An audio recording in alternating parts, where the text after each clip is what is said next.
जय हिंद दोस्तों। आयुष्मान भारत कार्ड के नाम पर अभी बहुत सारा फ्रॉड चल रहा है, बहुत बड़ा स्कैम भी चल रहा है। कैसे चल रहा है? देखिए, कार्ड तो बहुत सारे लोगों को इशू कर दिए गए, बना दिए गए, लेकिन अधिकतर लोगों को यह शिकायत रहती है कि जब मैं इलाज कराने जाता हूँ हॉस्पिटल में, या तो हॉस्पिटल द्वारा ये कह दिया जाता है कि यहाँ पे इस कार्ड से इलाज नहीं होगा, जबकि वो टाई अप होता है। इसके अलावा अगर इलाज करने के लिए तैयार भी हो जाते हैं तो अधिकतर हॉस्पिटलों का यही हाल है कि किसी का छोटा बीमारी भी है ना, तो उस बीमारी का इतना बिल कर दिया जाता है कि आयुष्मान भारत कार्ड पे अगर 5 लाख का लिमिट है तो पता चलता है कि 50% लिमिट एक छोटे से बीमारी में खत्म हो गया। अगर कोई छोटा सा सर्जरी किया जाता है जिसका सर्जरी 40,000, 50,000, 20,000 में बाहर हो सकता था कहीं भी, लेकिन आयुष्मान भारत कार्ड जब वो देख लेते हैं तो उनको लगता है भाई सरकार का पैसा है, सरकार से लेना है, तो उसी का बिल बना दिया जाता है 2 लाख, 2.5 लाख, 3 लाख। उनको पता है कि पैसा सरकार से लेना है, सरकार देगी। तो ऐसे ऐसे करके स्कैम चल रहा है। इससे ये होता है कि किसी का अगर 5 लाख का लिमिट है कार्ड में तो एक दो छोटी मोटी बीमारी में ही वो खत्म हो जाता है, और हॉस्पिटल को भी पता है कि फिर अगले साल तो दूसरा वैल्यू आ जाएगा, इस साल का कम से कम 5 लाख है, इसको तो खत्म कर दिया जाए। तो वो लोग ऐसे लूट मचा रखे हैं। अधिकतर हॉस्पिटलों का यही हाल है। जो इलाज करा रहे हैं उनका भी रिकॉर्ड देख सकते हैं, जो इलाज कराए हैं उनसे भी पूछ सकते हैं कि किस ऑपरेशन का, किस सर्जरी का कितना पैसा लिया गया था, और उस सर्जरी का बाहर दूसरे हॉस्पिटल में कितना रेट है। ये सब चीज पता लगाएंगे तो आपको पता चलेगा। अब ये होता क्यों है, ऐसा हो क्यों रहा है? वो इसलिए हो रहा है कि किसी भी हॉस्पिटल में इस तरह का जो चार्ट बनाया हुआ नहीं है कि किस चीज के लिए कितना रेट है, किस चीज का कितना पैसा लगेगा। आयुष्मान भारत कार्ड वालों के लिए क्या पैसा लगेगा, जो कैश में करा रहे हैं उनका क्या पैसा लगेगा, इस तरह का कोई क्लियर एक लिस्ट होना चाहिए जो पारदर्शी होना चाहिए। उस हॉस्पिटल का वो ऑफलाइन बोर्ड में भी लगा हुआ होना चाहिए, ऑनलाइन भी होना चाहिए, ताकि लोगों को पता चल सके कि मैं कैश में कराऊंगा तो इतना पैसा लगेगा, मैं कार्ड से कराऊंगा तो इतना पैसा लगेगा। या फिर उनको भी सही गलत की जानकारी हो कि इतना ऑपरेशन का चार्ज है, इतना मुझसे क्यों लिया जा रहा है, तो वो भी वहां पे सवाल करे। आखिर नॉर्मल लोगों से मान लीजिए 1,000 रुपया बेड चार्ज है, देखते हैं कि आयुष्मान भारत कार्ड वाले तो चलो 2,500, 3,000, 5,000 कर देता हूं, अगर 10 दिन रहेगा तो 30-25,000 रुपया तो यही हो गया। तो इस तरह से लूटमार मचा हुआ है। इस तरह से होता है आयुष्मान भारत कार्ड वालों के लिए। और कार्ड वाले भी इसलिए विरोध नहीं कर पाते हैं, कुछ नहीं बोल पाते हैं। वो भी जानते हैं कौन सा मेरा पैसा है, ये तो सरकार दे रहा है, लेकिन सरकार के पैसा का, सरकार का धन का दुरुपयोग नहीं होना चाहिए। वो भी पब्लिक का पैसा है। और पब्लिक भी विरोध कब करे, पब्लिक भी सवाल कब करे, जब कोई इस सवाल को सुने, जब इसका कोई वैल्यू दे, उनका बात को तरजीह दे। कोई बोले कि हाँ तुम ये सवाल उठाए हो तो इसका जांच होगी, उस पर कार्रवाई होगी, ताकि दूसरे के साथ ना हो। अगर कोई सवाल उठा दे किसी हॉस्पिटल में 2-4 मरीज की, आप इतना पैसा ले रहे हो, इतना काट रहे हो आप इससे, जबकि इतना सर्जरी का चार्ज है, इतना बेड का चार्ज है, ये लगभग 50,000 बिल होना चाहिए, आप 2.5 लाख क्यों बना रहे हो, 1.5 लाख क्यों बना रहे हो, 5 लाख क्यों बना रहे हो।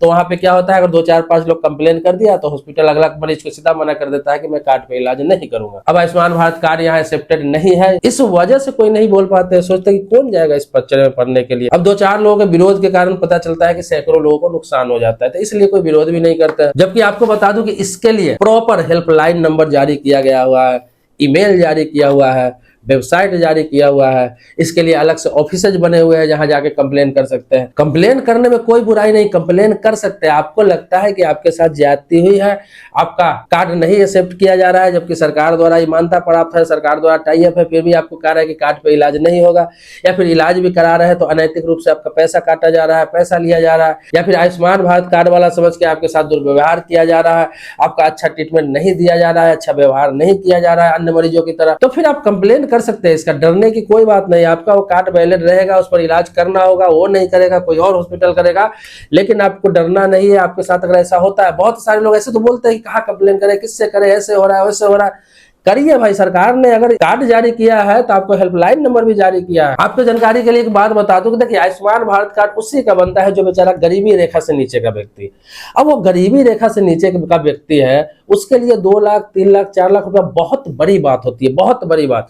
इसीलिए सरकार उसको आयुष्मान भारत कार्ड इशू करती है, इसलिए ताकि उसका मुफ्त में इलाज हो सके। और इसके बाद भी उसका शोषण होता है। जब सरकार उसकी मजबूरी को समझ के उसको 5 लाख का इंश्योरेंस दे रही है, मतलब इलाज के लिए हेल्थ इंश्योरेंस, और उसके बाद भी उसका उपयोग नहीं होता है, उसके साथ दुर्व्यवहार होता है, उसको पैसे गलत तरीके से काट लिया जाता है, उसको इलाज करने से मना कर दिया जाता है, और वो गरीबी रेखा से नीचे के रहते हैं। बहुत सारे अधिकतर लोग इसमें अनपढ़ होते हैं या फिर कम पढ़े लिखे लोग होते हैं। अधिकतर लोग, सभी की बात नहीं बोल रहा हूं, लेकिन आपको बता दूं कि वो लोग हिम्मत ही नहीं जुटा पाते हैं। तो ऐसे कोई व्यक्ति है जो पढ़े पढ़े लिखे हैं, जिनको लगता है आपको, देखिए आप अगर ऐसा नहीं कर सकते हैं, आपके साथ ऐसा हो रहा है, आप चाहते हैं कंप्लेन करना है, तो कोई सोशल वर्कर से मिलिए, कोई जनप्रतिनिधि से मिलिए, कोई संगठन से मिलिए, सामाजिक संगठन से, कोई समाज सेवक से मिलिए जो पढ़ा लिखा व्यक्ति है, और आसानी से कंप्लेन करवाइए, कोई दिक्कत नहीं। इसके लिए हेल्पलाइन नंबर जो है, अगर आप अपना मोबाइल से डायल करना चाहते हैं, बात करना चाहते हैं, तो हेल्पलाइन नंबर है 14555, मतलब 14555 पर आप कॉल करके शिकायत कर सकते हैं। किसी भी प्रकार का आयुष्मान भारत से संबंधित,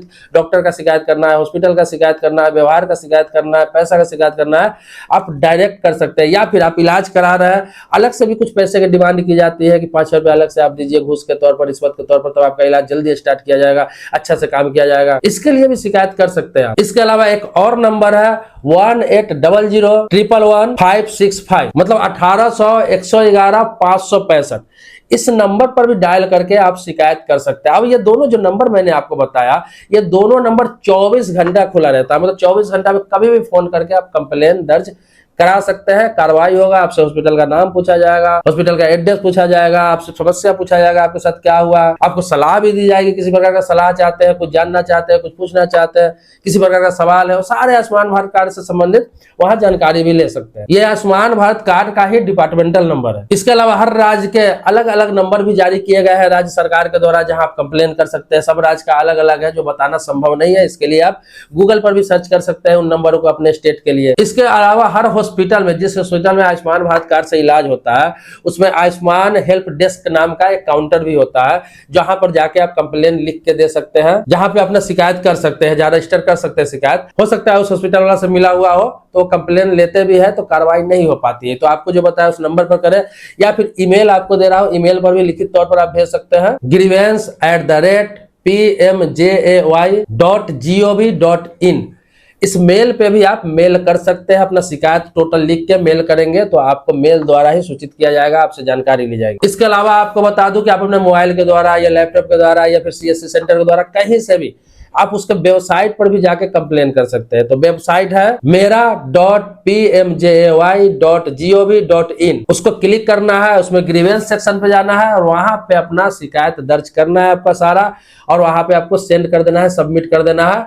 आपको मेल पे जवाब मिल जाएगा। वहां पे अपना मेल डालेंगे, मोबाइल नंबर डाले रहेंगे तो आपको उसी पर उससे संबंधित जानकारी मिल जाएगी या फिर आपसे कांटेक्ट किया जाएगा। तो ये बहुत सारे साधन है आपको शिकायत करने का, लेकिन सबसे साधन आसान मोबाइल नंबर है, ये तो कोई भी लगा सकता है, या फिर आपको जो हेल्पलाइन नंबर दिया गया है उस पर कोई भी लगा के बात कर सकता है, अपना शिकायत कर सकता है। इसके अलावा आप अपने जिले के सीएमओ ऑफिस में भी जाकर शिकायत कर सकते हैं, जिसे हम जिला स्वास्थ्य समिति कहते हैं। तो सीएमओ ऑफिस में जाकर, हर जिला में होता है, पता कर लेंगे और वहां पे जाके आप शिकायत करें, वहां पे जाके लिखित में कंप्लेन करें और तत्काल प्रभाव से कार्रवाई होगी। और भी कई तरीके हैं कंप्लेन करने का, लेकिन इतना काफी है। आप इसमें से किसी पर भी कंप्लेन करेंगे तो कार्रवाई होगी। बहुत लोग कंप्लेन करते ही नहीं या बोलते हैं कि कार्रवाई नहीं होती है। आप एक बार पीछा पड़ जाएंगे तो कार्रवाई होगी ही होगी। किसी का अगर आपके साथ गलत सही में हो रहा है और सरकार ने आपको अधिकार दे रखा है, आपको आयुष्मान भारत कार्ड बना रखा है, आपको हक दे रखा है, आपको पैसे देने के लिए तैयार है, फिर भी आपके साथ गलत हो रहा है, तो वहां पे आप चुप मत रहिए, गलत मत सहिए, सरकार के पैसे का दुरुपयोग मत होने दीजिए। इसके अलावा आपको बता दूं, देखिए गवर्नमेंट स्कीम से संबंधित समय समय पर आपको जागरूक करता रहता हूं। भारत सरकार और राज्य सरकारें द्वारा जितने भी स्कीमें आती है उसके बारे में मैं बताने का आपको प्रयास करता हूं, उसके बारे में अवेयर करने का प्रयास करता हूं, उसके बारे में जानकारी देने का प्रयास करता हूं। आपके मन में कोई सवाल है, किसी गवर्नमेंट स्कीम के बारे में जानकारी लेना है, कोई सरकारी योजना के बारे में जानकारी लेना है, कमेंट बॉक्स में आप जरूर लिखेंगे, उस टॉपिक पर वीडियो बना दूंगा। इसके अलावा कानून से संबंधित कोई भी आपको जानकारी चाहिए, जमीन प्रॉपर्टी विवाद से संबंधित कोई भी सलाह चाहते हैं, जानकारी चाहते हैं, फ्री ऑफ कॉस्ट वीडियो के माध्यम से मैं आपको बताता रहता हूं, तो आप कमेंट बॉक्स में लिख सकते हैं, आपको उस टॉपिक पर वीडियो मिल जाएगा। इसके अलावा आप जानते हैं कि सैकड़ों की संख्या में मैं सरकारी योजना से संबंधित या फिर जमीन प्रॉपर्टी से संबंधित, कानून से संबंधित इस चैनल पे वीडियो अपलोड कर चुका हूं और आप लोग देखते हैं। बहुत सारे लोग जागरूक होते हैं, बहुत सारे लोग का काम भी हो जाता है, बहुत सारे लोग इसका फायदा उठाते हैं। सबसे अच्छी बात है कि यहाँ पे सारी चीजें आपको फ्री ऑफ कॉस्ट मिलती है। अगर सब्सक्राइबर नहीं है तो चैनल को सब्सक्राइब करिए, बेल घंटी दबाइए, ताकि इसी प्रकार से नई नई जानकारी आपको मिलती रहे। मिलते हैं नेक्स्ट वीडियो में जो आप ही के टॉपिक पर होगा। तब तक के लिए जय हिंद।